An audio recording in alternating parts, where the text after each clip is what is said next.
Okay, so let's unpack this, because today we are doing a deep dive into something that, well, it might sound a little dry at first glance, but it's actually completely fascinating once you dig in. Oh, absolutely. It really is.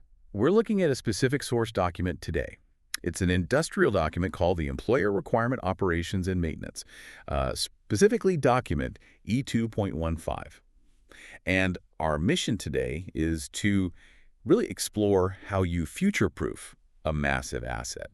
Because, I want you to imagine for a second that you're handing over the keys to a brand new car, but it's not a car. Right. It's a massive billion-dollar industrial facility. Exactly. Maybe it's an offshore platform out in the North Sea or, I don't know, a remote energy station in the middle of a desert somewhere. Hmm. You've spent years building it. The ribbon cutting is done. The champagne is popped.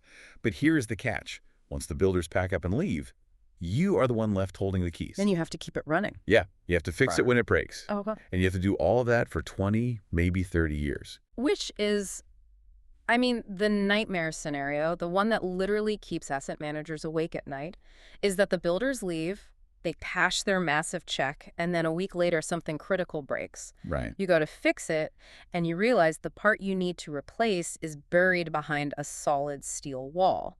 Or worse, you need some highly specific custom tool that doesn't even exist anymore. Which is just the stuff of nightmares. But today, we're looking at the antidote to that nightmare. This document, E2.15, it's basically a masterclass in thinking ahead. It's solving problems before they even exist. It sounds dry, I know. Employer requirement operations and maintenance. But if we strip away all the dense corporate speak, you should really think of this document as a prenup. Wait, a prenup? Okay, I love that. You got to explain that. Well, it's a prenup for an industrial asset. It's the owner telling the contractor up front, look, here is exactly how this relationship is going to work, and here's exactly how this machine needs to function long after you've left the building. Oh, it's about the marriage, not the wedding. Exactly. It's designing for the marriage, not just the wedding day. It shifts the entire engineering philosophy from design for construction to design for maintenance. Which makes sense, because normally architects and builders, they just care about, can we build it and will it stand up? Yes, and this document asks a much harder question, is it maintainable? Because if you can't maintain it, the asset eventually just becomes a massive liability. Let's jump right into the first big theme here, which I'm calling the invisible hand. Because there is this huge, sweeping emphasis in the document on remote control. I was reading through Section 2, which covers the operation and maintenance philosophy, and honestly, it felt like they were describing a ghost ship. In a way, they are. The document lays down this very hard rule that all systems, literally everything, must be controllable locally by the process automation system, or the PAS. Right. But the real kicker is the remote capability. It explicitly says the design should be such that the need for human presence is minimized. So the overarching goal is to just not be there. Yeah. The goal is to separate the human from the hazard, period. If this is an offshore rig or some deeply remote plant, getting people out there is incredibly expensive and it's dangerous. You want to run this thing from a comfortable, safe control room, maybe hundreds of miles away on the mainland. You want to click a mouse, not put on a hard hat. Exactly. You need to be able to open valves, reset breakers, monitor pressure levels, all without putting a single human being onto a helicopter. Which makes total sense. Humans are expensive, industrial sites are dangerous. But and here's where it gets really interesting for me. There is this very specific constraint in the document about when you can actually fix things. It's not just fix it when it breaks. Yeah. You're looking at Section 3.3, the summer period clause. This is such a fascinating piece of engineering constraint. It's wild. It says preventive maintenance is restricted to the summer period, which they define as April to September. And then it explicitly states, and I quote, no campaigns are foreseen during the winter period. Just think about the immense engineering pressure that one single sentence creates. Why? Why no winter maintenance? Well, think about where these assets often are. The North Sea in December. The weather is just too harsh. You've got 40-foot waves, freezing temperatures, severe icing, or just general total inaccessibility. The owner is essentially telling the contractor, you cannot design a system that needs a routine checkup in December. So if a component has a service life of, say, 6 months, but you install it in October. You have a huge problem. You are in breach of contract. This constraint forces the contractor to choose components that are incredibly robust. They have to survive the winter. They do. They have to prove it, usually using reliability engineering methods like RCM, which is reliability-centered maintenance. They have to mathematically prove their design can survive a full, brutal winter entirely untouched. Which effectively kills the whole idea of good enough. You can't just use standard consumer-grade tech here. You need heavy industrial-grade robustness because you simply don't have the luxury of popping the hood whenever you hear a weird rattle. Exactly. And sure, it drives the capital expenditure up significantly at the start, but it saves an absolute fortune in OPEX or operational expenditure down the line. Because sending a maintenance crew out in a winter storm isn't just wildly expensive, it's a massive safety risk. Right. If you force the contractor to design for a dark season where literally no one can visit the asset, you end up with a fundamentally more reliable machine. It's like telling a car manufacturer, hey, build me a car, but I'm only legally allowed to open the hood between June and August. You would build a radically different engine. You absolutely would. And that actually leads us right into the next layer of this, because when you do finally have to send humans in during that brief summer window, the document is incredibly strict about how those workers are treated. It isn't just make sure they don't fall off the edge. It's heavily focused on efficiency and ergonomics. Yeah, this is Section 3, Designing for the Human Worker. I saw a prominent reference to ISO 6385 in there. Right, which is the gold standard, international standard for ergonomics. But the document gets way more specific than just citing a broad standard. It has what I like to call the 23-kilogram rule. Yes, I underline that. It says, the need for personnel to have to physically lift or handle items greater in weight than 23 kilograms is to be avoided. Why 23? Is that a magic number? It's about 50 pounds. In occupational health, that is generally considered the absolute maximum safe limit for a single person to lift repeatedly without a high risk of back injury. So the document is saying if a part weighs 24 kilos, the contractor can't just shrug and say, we'll get 2 guys to lift it. They have to design a permanent solution. So what's the alternative? You can't just magically make an industrial steel part lighter. No, you can't. So you have to design the facility around the weight of that part. If you have a pump that weighs 40 kilos, the contractor is required to install permanent lifting eyes or monorails or trolley beams right directly above it. Wait, really? So they have to build a permanent crane or a steel rail system just for that one specific part? If it's over 23 kilos, yes. Or their other option is to design the equipment so it can be easily disassembled into smaller chunks that each weigh less than 23 kilos. That seems incredibly expensive. Yeah. To build a dedicated rail for a pump, you might only change once every 5 years. It is expensive to build, yes. But think about the operational cost later on. Say you need to replace a pump and it weighs 40 kilos and you didn't install that lifting beam. Now what? You have to bring in a portable crane, you have to spend hours building scaffolding, you have to apply for a heavy lift work permit, which takes hours to get approved by safety officers. Right, so a quick 2-hour swap becomes a 2-day ordeal. Exactly. And if that pump is critical to your production, you have just lost 2 entire days of revenue. By forcing the contractor to install the rail on day 1, the owner is essentially buying speed for year 5, because time is downtime. It's spending money now to save massive amounts of time later. I also noticed this hierarchy of accessibility in the same section. It's not just about the weight of things, it's about how you physically get your body to the equipment. The document basically declares an all-out war on ladders. It does. Ladders shall be avoided where possible, and stairs shall be used where possible. It sounds so simple, almost silly, but vertical ladders are an absolute nightmare for maintenance crews. I can imagine. Try carrying a heavy metal toolbox up a 30-foot vertical ladder in the rain. It's dangerous, it's exhausting, and it's terribly slow. Stairs allow for faster, safer movement of personnel and gear. It's all about efficiency. And for high-risk areas, they mandate permanent fall arrest provisions, like built-in harness clip-on points. There's another detail in here regarding disassembly that I thought was brilliant. It completely forbids what I call the headlight bulb problem. You know, in some modern cars, where you have to take out the entire battery and unbolt the air filter just to change a simple headlight bulb. Yes. The document officially calls this inspectionability. It explicitly states that you must be able to inspect component A without disassembling component B. I love that. It prevents that nesting ball effect where a mechanic has to dismantle half the plant just to check a standard seal on a valve. It's enforcing a level of thoughtfulness that usually gets skipped in the rush to just finish construction and get paid. Now, speaking of moving things around, let's talk about the logistics of stuff, because as I read through Section 4, it really seemed like this document is terrified of the idea of a missing spare part. And it should be terrified. Supply chain failure is one of the most common reasons for prolonged, agonizing downtime. Section 4 is all about spares. First off, the contractor has to supply all the spare parts and consumables for the first 2 full years of operation. 2 years is a pretty long runway. It is, but it gives the owner breathing room to set up their own long-term supply contracts. But there's a crucial nuance here regarding availability. The contractor has to guarantee that these specific parts will remain available on the market for a set number of years, often 10 or 20 years. You can't just install a cheap control panel from some startup that's going to go bankrupt next year. Right. And there is a great little power move in Section 4.1 regarding maintenance interval. Oh, I love this part. It says if the manufacturer of a part recommends changing it every year, but the contractor who installed it thinks, nah, our design is so good you only need to change it every 2 years, the employer can step in and say, no, we are sticking to the manufacturer's stricter recommendation. They really do not trust the contractor to cut corners, do they? Not an inch. And the best part is, if the employer forces that stricter schedule, the contractor has to pay for the extra parts out of pocket. It completely removes the incentive for the contractor to overpromise on reliability just to save a few bucks on the initial spares package. That is so smart.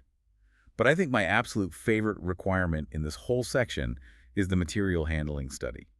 Reading this, it sounded exactly like a video game level design challenge. It really does. So the contractor has to submit a formal documented study where they virtually simulate the exact route of moving a broken, heavy part from its deepest location inside the plant all the way to the nearest laydown area or exit. So you have to mathematically prove you can actually get it out. Yes. You have to prove it on paper before anything is built. You have to list the weight of the part, the dimensions, the specific lifting method you'll use, and the exact physical route it will take through the corridors. This exists solely to prevent that nightmare we talked about earlier, building a massive generator into a room with a door that's 2 inches too small to get the generator back out. I can just imagine the design engineers rolling their eyes at having to do this simulation, but I bet it catches so many catastrophic design flaws. It catches them when they are just lines on a computer screen, which is virtually free to fix. Moving a pipe on a blueprint costs nothing. Moving a steel pipe that's already been welded into place because it's blocking a hallway, that costs tens of thousands of dollars. It forces the architect to visualize the death of the machine before it's even born. And once they actually have the parts inside, they need to track them. I saw a big mention of QR codes in there. That's Section 3.7, System and Equipment Tagging. This is really the modernization of maintenance. Every single discrete component, every valve, switch, filter, motor needs a physical tag. And the entire system must be prepped for electronic scanning via QR codes. So the maintenance worker just walks up to a random pipe, scans the code with a tablet, and what exactly happens? Well, if the contractor followed Section 7 correctly, that scan links directly to the master maintenance document database. The worker scans the valve, and instantly on their screen they see the specific manual, the engineering drawing, the exact spare part number to order, and the entire maintenance history of that specific valve. That is the absolute dream. No more digging through justy, grease-stained binders in some basement office trying to find a schematic from 1998. Exactly, that's the goal. It drastically reduces what we call search time. Because in an emergency, finding the right drawing quickly can literally be the difference between a minor puddle and a major environmental catastrophe. The document mandates a fully searchable database where you can just type in a tag number and get everything instantly. That makes a lot of sense. Yeah. Let's pivot to the software side of things, because that is so often a hidden trap with these big projects. You buy a multi-million-dollar system, but the vendor locks you out of the code, so you're stuck paying them forever. Right. Section 3.6 calls this software evolution and licensing, and honestly, it is basically right to repair on steroids. It really is. Yeah. It says the contractor must hand over all source codes and licenses, and those licenses have to remain valid for the complete design lifetime of the systems. That is a massive, incredibly strict requirement. Complete design lifetime. Think about that. If the plant is designed to operate for 25 years, that software license has to be valid for 25 uninterrupted years. No modern subscription models where the entire plant stops working just because you missed a monthly cloud payment. That totally kills the recurring revenue model for the vendor, Yeah. but it completely protects the asset owner. And it's not just access. The employer actually dictates when updates happen. Right. The clause says employer shall have the right to decide when software maintenance and/or updates are carried out. This specifically prevents that terrifying situation where a vendor pushes an automatic software update on a random Tuesday morning, and suddenly the entire plant shuts down because there was an unforeseen bug in the patch. The owner maintains absolute control over the versioning. I also noticed a very specific, almost psychological requirement about the alarm list. It says the list must be intuitive. Yes, internally consistent and intuitive. Now, that might sound subjective for an engineering document, but it's vital.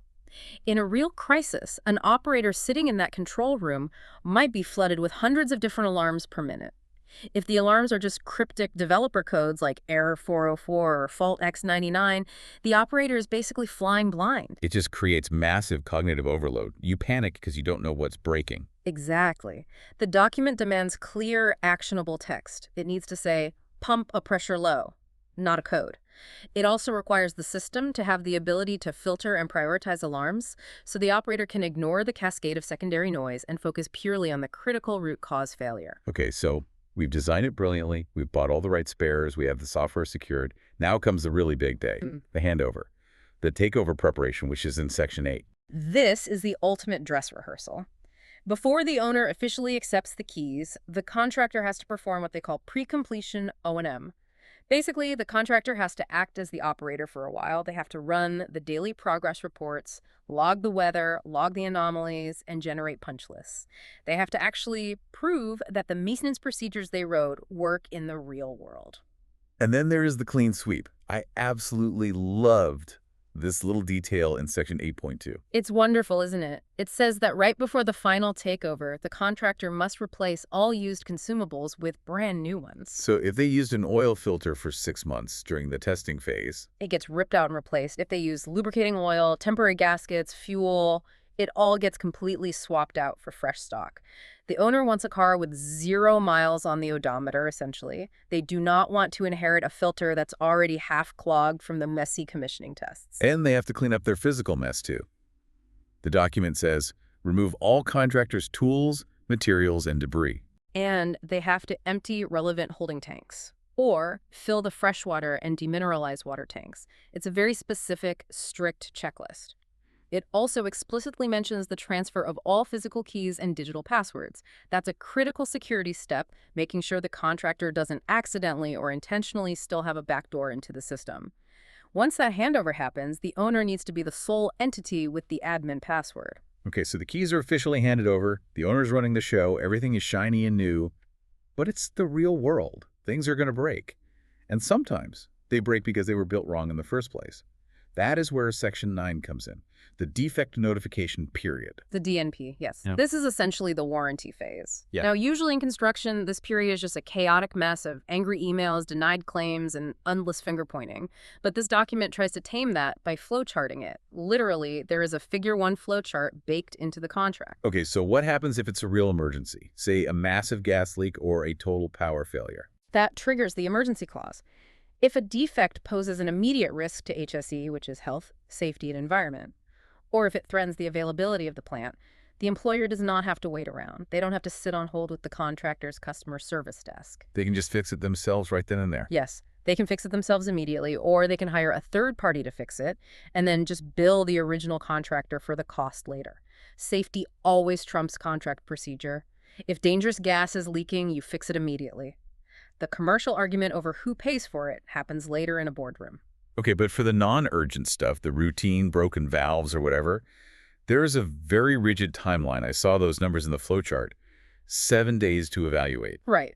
The contractor has exactly 7 days to acknowledge the defect and officially say, yes, that's our fault, or no, it isn't. If they agree it's their fault, they then have 14 days to come up with a comprehensive repair plan. 14 days. That seems, I don't know, is that fast or slow? In the sluggish world of massive industrial contracts, that is actually pretty brisk. It prevents the contractor from just stalling for months or ghosting the owner. They have 2 weeks to tell you exactly how they're going to fix the mess. And notice the workflow: the employer actually has to approve the repair method. The contractor can't just slap some industrial duct tape on it and call it a day. The owner has to agree to the quality of the fix. And what happens if they can't agree? Then it escalates to dispute resolution. which is a whole other expensive legal nightmare that everyone wants to avoid. But the entire goal of this document is to prevent that nightmare by having incredibly clear, unambiguous rules established up front.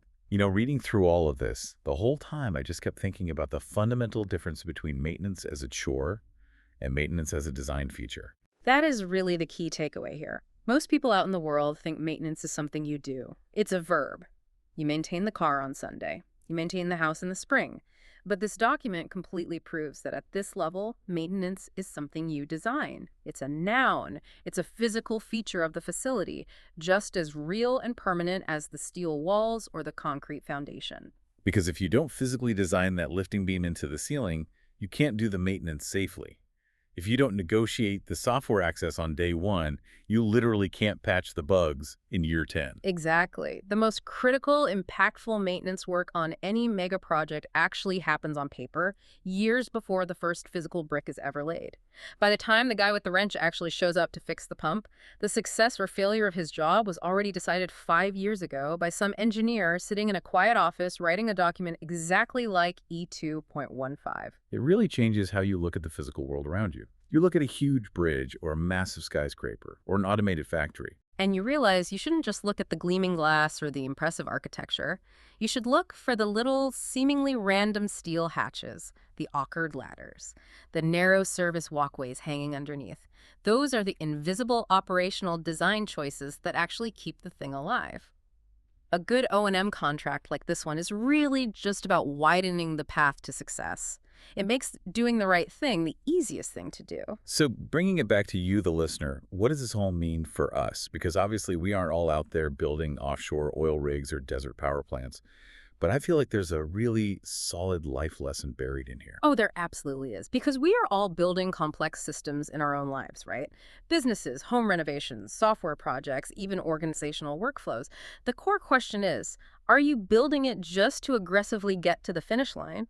Or are you building it to actually be lived with and maintained for a decade? Right. Are you putting the spare batteries in a drawer where you can actually reach them? Are you documenting your messy code so the next poor person can read it? That's exactly it. So next time you're out and you see a massive structure, maybe a huge suspension bridge or one of those giant wind turbines slowly spinning out in the ocean, don't just marvel at the sheer size of it. Ask yourself a deeply boring but absolutely vital question. How do they change the light bulb at the very top of that thing? And the answer definitely isn't very carefully. The real answer is likely buried in a dense document just like this one, written years ago, that legally mandated a specific ladder, a specific harness hatch, and a highly specific weatherproof bulb. And if they really did their job right, there's a QR code up there right now just waiting to be scanned. Thanks for diving deep with us today. Always a pleasure. If you're interested in the templates, please visit our shop. The link is in the description. Thanks for watching. Please subscribe and see next time.